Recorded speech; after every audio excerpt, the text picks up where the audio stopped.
1 000 € par mois de revenus passifs, ça t'assure un loyer quasiment dans n'importe quelle ville de province de France. Alors si tu enlèves Lyon, Paris, Bordeaux, éventuellement dans l'hypercentre, à part des studios, c'est clair que tu n'auras pas grand chose à 1 000 € par mois, mais dans la majorité des villes et des villages de France, avec 1 000 € par mois, tu as de quoi payer un logement et t'assurer un toit au-dessus de ta tête. C'est donc normal que ce palier significatif soit le but de beaucoup d'investisseurs en bourse, particulièrement chez ceux qui cherchent des entreprises qui versent des dividendes. Si c'est également ton cas, reste bien attentif jusqu'à la fin de cette vidéo parce que je vais te dévoiler une sorte de mode d'emploi pour toucher ces 1 000 € par mois de revenus passifs grâce aux dividendes. Aujourd'hui, si tu veux toucher des dividendes, il n'y a pas 10 000 options, il n'y en a qu'une seule d'ailleurs, c'est de détenir des parts d'entreprise. Maintenant, il y a deux façons de détenir des parts d'entreprise. La première, ça va être le private equity et la seconde, ça va être d'investir en bourse. Alors, les deux ont leurs avantages et inconvénients. Le private equity, si tu n'es pas familier avec ce terme, c'est investir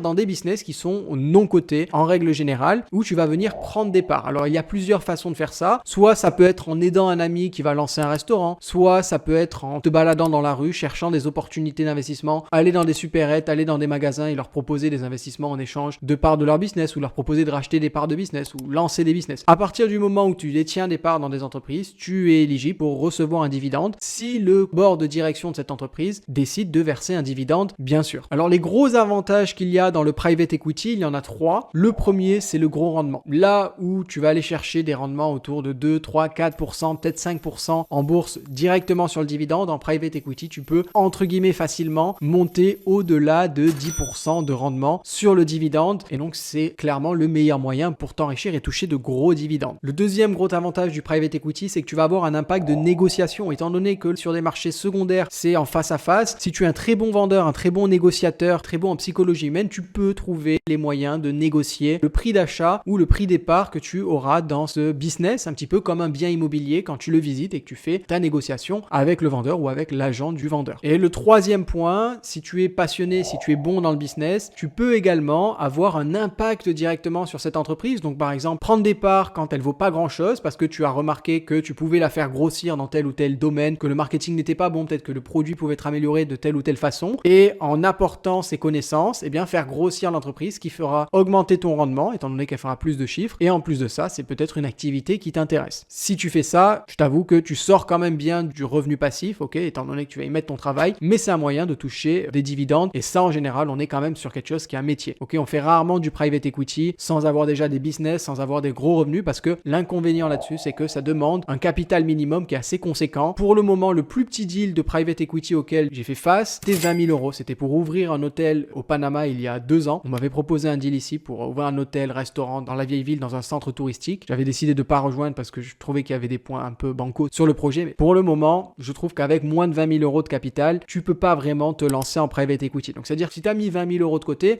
tout mettre dans un seul projet, c'est assez dangereux. Donc, ce sera pas vraiment recommandé. Surtout si à la base, tu n'as pas vraiment les backgrounds et les connaissances en investissement. Deuxième inconvénient avec ça, c'est que ça se fait beaucoup au contact. Tu vas pas vraiment taper sur Internet deal private equity et avoir quelqu'un ou avoir un deal sérieux. Alors, tu as des marketplaces, des choses comme ça éventuellement, mais souvent, ça se fait au contact. Donc, si tu n'es pas dans ce milieu, ça peut être un peu compliqué à moins que tu ailles faire du porte-à-porte sur tous les business que tu trouveras jusqu'à ce que tu en aies un où tu pourrais potentiellement acheter des parts. Ça se fait surtout avec le contact. Troisième gros inconvénient, c'est que c'est peu liquide. Il faut que tu trouves un acheteur après pour acheter tes parts. C'est pas comme en bourse où tu cliques sur un bouton, c'est vendu. Là, il faut trouver quelqu'un qui va racheter tes parts. C'est pas un marché qui est vraiment régulé, donc tu peux te faire un petit peu avoir que ce soit à l'achat ou lors de la vente. Et c'est également au début moins facile d'accéder directement aux chiffres de l'entreprise. Alors bien sûr, il existe des solutions alternatives pour un petit peu pallier tout ça et accéder au private equity. Ça va être de passer par des fonds d'investissement. Maintenant, le problème avec les fonds d'investissement, c'est encore une fois, il y a beaucoup d'arnaques dans ce milieu. Okay, c'est pas parce qu'une personne a un fonds d'investissement que forcément c'est legit, donc il faut bien vérifier l'historique de ce fonds. Il va y avoir des frais, donc ce soit des frais d'entrée et également des frais sur la performance. Donc ça, il faut faire attention parce que ça fait vraiment manger la performance d'un investissement. Et en passant par un fonds d'investissement, ça va pas vraiment régler le problème de liquidité parce que c'est pas garanti que tu puisses revendre à tout moment. Le fonds d'investissement doit potentiellement potentiellement soit trouver un acheteur pour reprendre tes parts, soit tu as des contrats de liquidité pour garder les fonds. Donc, c'est pas forcément aussi liquide que ce qu'on peut imaginer. Ça va bien sûr dépendre des contrats que tu signeras avec eux. Donc, on en vient maintenant à la bourse qui pour moi est beaucoup plus ouverte au monde. N'importe qui peut investir en bourse à partir de 50, 100 balles. C'est beaucoup plus adapté. Je parle quand même du private equity parce que c'est important d'avoir ça en tête. Ok, je sais qu'il y a des personnes qui regardent cette chaîne qui ont des gros business qui génèrent du cash ou alors qui sont des salariés avec des hauts niveaux de revenus et ça peut être quelque chose qui peut les intéresser, le private equity. Je trouve que c'est important d'en parler vu que ça existe. Maintenant, ce qui intéresse le plus de monde en général, c'est la bourse parce que c'est beaucoup plus accessible comme je viens de le dire. Donc les avantages de la bourse sont assez simples, hein. C'est très liquide. Tu peux acheter, revendre en un clic quand les marchés sont ouverts. C'est très régulé, que ce soit aux États-Unis ou en Europe. Il y a des organismes qui sont là pour réguler, faire attention qu'il n'y ait pas d'erreur ou de fausses déclarations des entreprises. Ensuite, en troisième, grâce à cette régulation, tu as accès facilement aux données financières, que ce soit sur le site de l'entreprise ou via des sites comme Seeking Alpha, Yahoo Finance, Google Finance. Tu as accès quand même assez facilement à toutes les données financières de façon transparente. Et le quatrième avantage, c'est que les rendements restent quand même corrects. Ok, si tu compares à tous les autres placements possibles qui ne sont pas dans le private equity, ok, qui sont plus communs, on va dire, comme les livrets, l'or, les différents métaux précieux, l'immobilier, etc., les assurances vie, la bourse surperforme de loin tous ces placements. Donc ça reste quand même quelque chose de très positif pour ton épargne. Maintenant, les deux gros inconvénients que je vois à la bourse, et j'en ai pas trouvé énormément parce que je suis assez biaisé étant donné que j'investis principalement en bourse, donc il faut que tu prennes ça en compte. Le premier, c'est les graphiques. Ok, c'est le fait que tu puisses acheter, revendre n'importe quand. Pour moi, c'est plus un inconvénient qu'un avantage parce que quand tu investis en bourse, beaucoup de personnes achètent juste des actions et se disent bah, l'action va monter. Alors que tu dois comprendre que tu achètes des parts d'un business. Et à partir du moment où tu achètes des parts d'un business, bah, si le business il perd 10% en une journée ou 3% en une journée et que en général en bourse ça bouge de 1% par jour en moyenne, bah, est-ce que dans la journée ton business il a gagné 1% ou perdu 1% de sa valeur rationnelle, de sa valeur intrinsèque? Pas vraiment. Et donc le fait qu'il y ait ces mouvements qui partent dans tous les sens, c'est quelque chose qui est pour moi un inconvénient parce que ça pousse les investisseurs dans des émotions qui ne sont pas utiles, ça les fait prendre des décisions biaisées et pas prendre de bonnes décisions. Donc c'est un inconvénient. Maintenant, si tu investis en bourse et que tu mets les graphiques totalement de côté, que tu fermes ton compte de bourse juste et que tu attends 15 ans, a priori, ça devrait bien se passer, tu devrais avoir de performances très intéressantes. Et le deuxième inconvénient, c'est pas vraiment un inconvénient parce qu'en général, on investit en bourse surtout pour son épargne, pour la faire grossir, mais c'est un enrichissement qui va être plus lent. Et après, c'est normal, tu produis beaucoup moins de valeur quand tu mets juste ton argent dans une entreprise, même si cette entreprise va utiliser cet argent pour produire de la valeur, que quand tu prends directement des parts dans l'entreprise et que tu es actif dedans, forcément, tu vas avoir un meilleur rendement. Et donc, ça se justifie et je pense pas que les gens aillent chercher de l'enrichissement rapide en bourse. En tout cas, si tu veux faire de l'enrichissement rapide en bourse, je pense que t'es pas au bon endroit et que tu risques de te brûler les ailes assez sauvagement. Donc maintenant que tu vois comment tu peux toucher des dividendes, eh bien en bourse, tu as deux voies pour atteindre cet objectif, ce fameux Graal des 1000 € par mois. La première, ça va être d'investir une grosse somme d'argent d'un coup et donc tu toucheras directement ces 1000 € par mois, ou alors d'investir progressivement, mois après mois, et de jouer sur les intérêts composés et le pouvoir du temps. Tout le monde n'a pas les moyens de mettre 150 000, 500 000, 1 million